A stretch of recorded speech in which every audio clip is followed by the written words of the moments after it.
আমার বিয়ে হয়েছে 2 বছর হতে যাচ্ছে। আমার হাজব্যান্ড প্রবাসে থাকে। এই 2 বছরে আমার হাজব্যান্ড আমাকে একটা টাকাও হাত খরচের জন্য দেয়নি। আমি মোটামুটি ধনী ঘরের সন্তান, তাই আমার কোনো লোভও নেই। বিয়ের পর থেকে যাবতীয় খরচ আমি আমার বাবার কাছ থেকে নিয়ে চলি। আমার হাজব্যান্ড প্রতি মাসে তার মায়ের অ্যাকাউন্টে 1 থেকে 1.5 লাখ টাকা পাঠায়। এটা নিয়ে আমি কোনোদিনই তাকে কিছুই বলিনি, কিন্তু গত 2 মাস যাবৎ তার মায়ের অ্যাকাউন্টে সমস্যা থাকায় আমার অ্যাকাউন্টেই টাকা পাঠাচ্ছে। যখনই অ্যাকাউন্টে টাকা আসে তখনই আমি আমার শাশুড়িকে ব্যাংকে নিয়ে গিয়ে সব টাকা বুঝিয়ে দেই। গত মাসে প্রয়োজন ক্ষেত্রে আমি আমার অ্যাকাউন্ট থেকে 2,500 টাকা নিয়ে নিজের জন্য রাখি, আর বাকি যে 1 লাখ টাকার মতো ছিল ওইটা আমি আমার শাশুড়ির হাতে বুঝিয়ে দেই।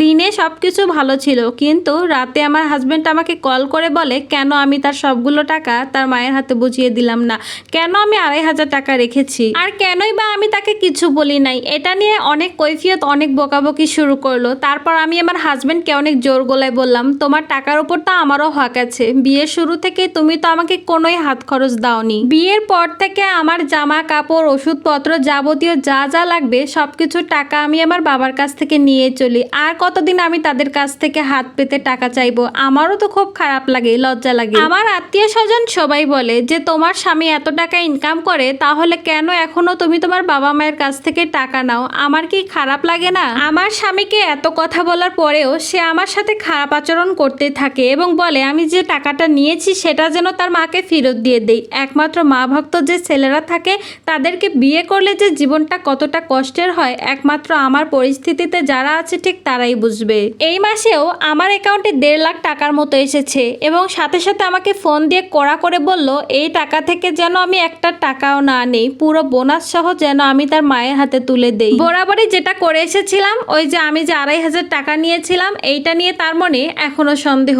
আমার হাজবেন্ডের সাথে যখন কথা বলতাম তখন সে প্রায় আমাকে ব্যস্ততা দেখাতো। আমার সাথে কথা বলতো ঠিকই, কিন্তু সে ফোন দেখতেছে, ইউটিউব দেখতেছে অথবা টিভি দেখতেছে। আমার কোনো কথা গায়ে লাগাতো না। আমি তাকে অনেকভাবেই বুঝিয়েছি, দেখো আমার শাড়ি গহনা কিছুই লাগবে না, শুধু মাস শেষে চলার মতো কিছু হাত খরচের টাকা দিও, এতেই আমার হবে। সে উল্টো আমাকে বলে তোমার বাবার কি টাকা পয়সা কম আছে নাকি, তোমার বাবার কাছ থেকে নিয়ে চলো। আমার কাছ থেকে কেন টাকা চাও? না হয় নিজে ইনকাম করো, নিজেও তো ইনকাম করতে পারো বসে বসে না খেয়ে। সাথে আমাকে তো ক্লিয়ার করে বলেই দেয় আমার আর আমার মায়ের ভেতরে কোনো প্যাঁচ লাগাতে আসবে না, আমার মায়ের সংসারে কোনো অশান্তি করবে না। শুধু টাকা নিয়েই না, সবকিছু নিয়েই আমার সাথে এমন করে। আর হ্যাঁ, এর মাঝে যখন সে বিদেশ থেকে আসে তখন অনেক দামি দামি জিনিস নিয়ে আসে এবং সম্পূর্ণ ট্রলি ব্যাগটা আমার শাশুড়ির হাতে তুলে দেয়।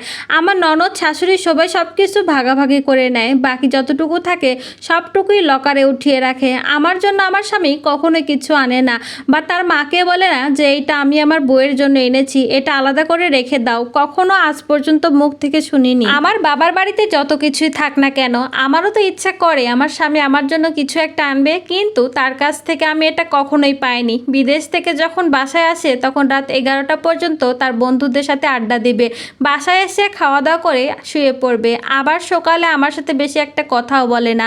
দুপুরে উঠে কোনো রকম একটা ঘুম দেয়, আবার বিকেলে বন্ধুদের সাথে আড্ডা দিতে চলে যায়। এভাবেই আমার সংসার জীবন চলতে থাকে। আমি আমার হাজবেন্ডকে অনেকবার বলেছি যে দেখো আমার ফোনটা নষ্ট হয়ে গিয়েছে, আমি তোমার সাথে ভিডিও কলে কথা বলতে পারি না, আমার ফোনটা একটু ঠিক করে দাও, নয়তো আমাকে একটা নতুন ফোন কিনে দাও। এবার যখন বিদেশ থেকে আসলো ট্রলি ব্যাগটা খুলেই দেখি নতুন একটা ফোন। আমি যে কতটা খুশি হয়েছিলাম, কিন্তু ফোনটা আমার জন্য নয়, তার মায়ের জন্য এনেছে। গত বছরের আগেও কিন্তু তার মাকে নতুন একটা মোবাইল গিফট করেছে, সেটা এখনো নষ্টই হয়নি, পারলে সেটা আমাকে দিতে পারতো। এত অবহেলা নিয়ে দিনের পর দিন আজও আমি বেঁচে আছি। আমি তাকে যতই বোঝাই না কেন সে আমার কোনো কথাই বোঝে না। সারাদিন কাজকর্ম করার পরেও না পাই স্বামীর ভালোবাসা, না পাই স্বামীর আদর, সে তো থাকে দূর প্রবাসে। আর এদিকে আমার শাশুড়ি, তার কথা বা নাই বলি, সে তো আমার জীবনটাকে একদম দুর্বিষহ করে তুলেছে।